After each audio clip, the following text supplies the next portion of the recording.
नमस्कार, मैं हूं राधिका राज और आप देख रहे हैं कैपिटल टीवी उत्तर प्रदेश पर 4 का चक्रव्यूह। आज 4 के चक्रव्यूह में सबसे बड़ी खबर आपको बता दें, इंडी गठबंधन से जुड़ी है। इंडी गठबंधन ने ऐसे वक्त में अपनी मुश्किलें बढ़ाई हैं कि चुनाव में सपा और कांग्रेस का एक साथ दिखना मुश्किल हो गया है। दरअसल कांग्रेसी नेता इमरान मसूद लगातार यही कह रहे थे कि कांग्रेस अपने दम पर चुनाव लड़ सकती है, जिसके बाद से इंडी गठबंधन में बयानबाजी का दौर शुरू हो गया और अब इसी कड़ी में सपा नेता ने कांग्रेसी नेता इमरान मसूद को लेकर बयान दिया है। तो क्या बोले इमरान मसूद, बताएंगे आपको। साथ ही बात होगी बांग्लादेश की। बांग्लादेश ने एक बार फिर अपनी औकात दिखाने का काम किया है। दरअसल बांग्लादेश ने रविंद्रनाथ टैगोर के पैतृक घर में तोड़फोड़ की है, जिसको लेकर सीएम योगी ने बांग्लादेश को चताया। तो क्या बोले सीएम योगी, बताएंगे आपको। फिर बात होगी भाजपा सांसद साक्षी महाराज की, जिन्होंने सपा चीफ के दिए ऑफर, जिसमें कहा था कि भाजपा छोड़ आप सपा में शामिल हो जाइए। अब इस ऑफर को लेकर भाजपा सांसद ने बड़ी बात कही है। और आखिर में बात होगी अहमदाबाद में हुए विमान हादसे की, जिसको लेकर अब प्रयागराज एयरपोर्ट पर भी अलर्ट जारी कर दिया है। बताएंगे आपको पूरी खबर। तो चलिए शुरू करते हैं 4 का चक्रव्यूह। शुरुआत करते हैं आज की सबसे बड़ी खबर से, जो इंडी गठबंधन से जुड़ी है। इंडी गठबंधन जब बना था तो लगा कि इतनी मजबूत विपक्षी पार्टी बनी है, ये तो सत्ता पक्ष का सुपड़ा साफ कर देगी। लेकिन देखते ही देखते पार्टी की मजबूती धाराशाही हो गई। इसमें बचे बस यूपी के 2 लड़के, यानी कि अखिलेश यादव और राहुल गांधी, साथ ही कुछ छिटपुट दल। जब यूपी के 2 लड़के सामने आए तो लोगों को लगा युवा पीढ़ी को इन्हीं की जरूरत है, जिसके बाद इन्हें कुछ वोट मिले। लेकिन वक्त के साथ इन दोनों नेताओं को एहसास हुआ कि इन्हें ही एक दूसरे की जरूरत नहीं है, जिसके बाद से हम गठबंधन में कला पर कला देख रहे हैं। इमरान मसूद जिस तरह से सीना चौड़ा करके कह रहे थे कि कांग्रेस अपने दम पर चुनाव लड़ सकती है, अब उनके इस बयान ने सियासत गरमा दी है। और इसी कड़ी में सपा सांसद राजीव राय ने कहा है कि इमरान मसूद को ना कांग्रेस ने अधिकृत किया है और ना ही वो इंडिया गठबंधन के प्रवक्ता है और ना ही उत्तर प्रदेश के प्रभारी है। वो खुद समाजवादी पार्टी के सहारे जीते हुए एक सांसद है।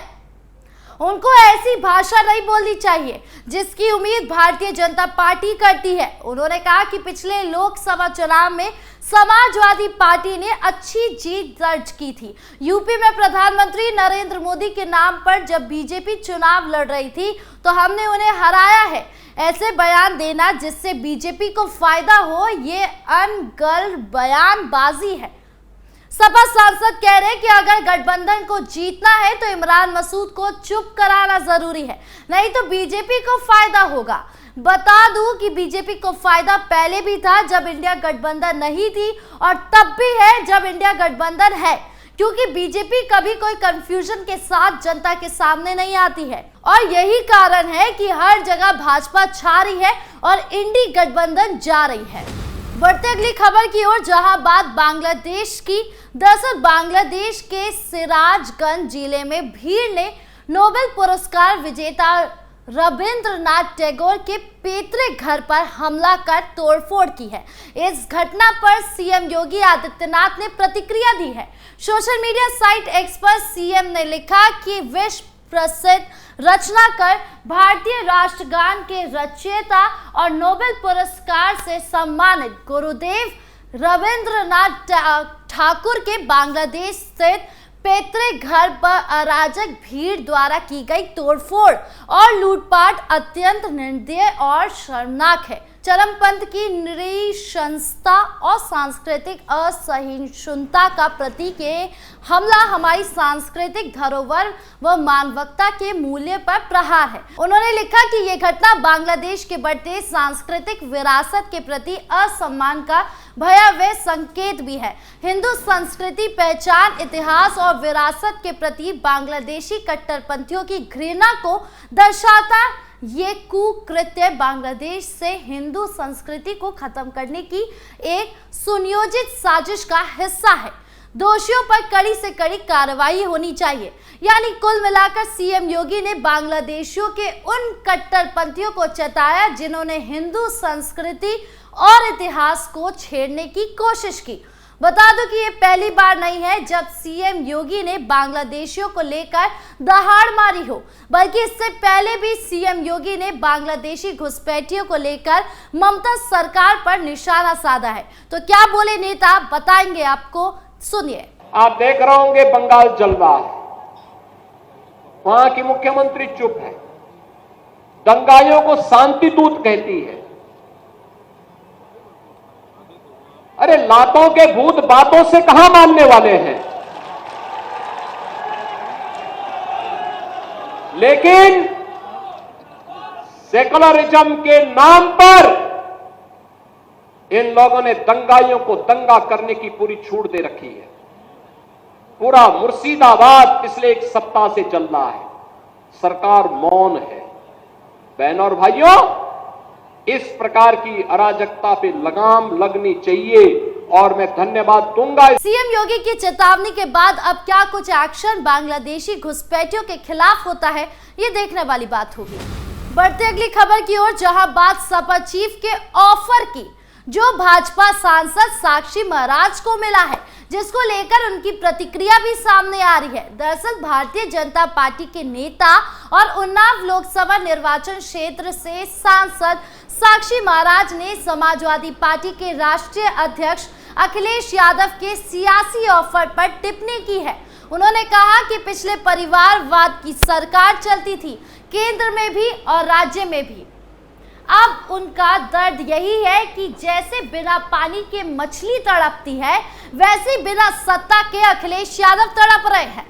सांसद ने कहा कि जिस सरकार की चर्चाएं जमीन से लेकर आसमान तक है, चाहे मामला टोटी का हो या मामला अयोध्या का हो, ऐसी पार्टी के लोगों का उत्तर देना उचित नहीं समझता। जिस दिन हमारी जनता कहेगी कि हम गलत है, उस दिन हम अपनी कार्य प्रणाली पर चर्चा करेंगे।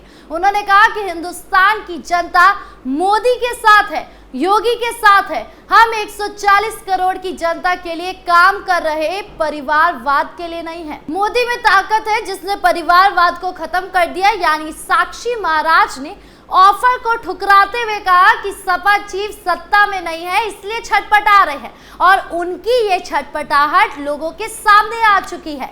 चलिए अब आपको बताएं अखिलेश यादव ने साक्षी महाराज के लिए क्या कहा था।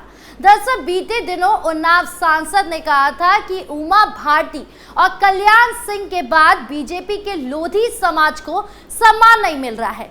उनके इसी बयान पर सियासी ऑफर देते हुए अखिलेश ने कहा था कि वो जब सच्चे मन से बोलते हैं तो सच ही बोलते हैं।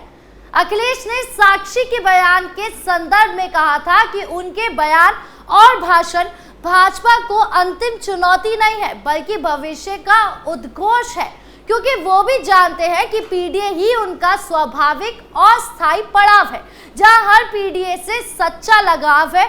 बाकी क्या कहना, वो स्वयं और उनका समाज स्वयं ही अपने मान सम्मान को लेकर बेहद जागरूक, सक्रिय और समझदार है। हालांकि अखिलेश यादव का ये ऑफर उन्हीं पर भारी पड़ता नजर आ रहा है। बढ़ते हैं आज की आखिरी खबर की ओर, जो विमान हादसे से जुड़ी है। दरअसल अहमदाबाद के सरदार वल्लभ भाई पटेल एयर अड्डे से एयरप्लेन टेक ऑफ तो किया, लेकिन चंद सेकंड्स में ही तेजी से धरती की ओर आने लगा और सीधा मेडिकल कॉलेज से टकरा गया, जिससे कुल विमान हादसे से 265 लोगों की जान चली गई। यह हादसा अब तक का दूसरा बड़ा विमान हादसा है।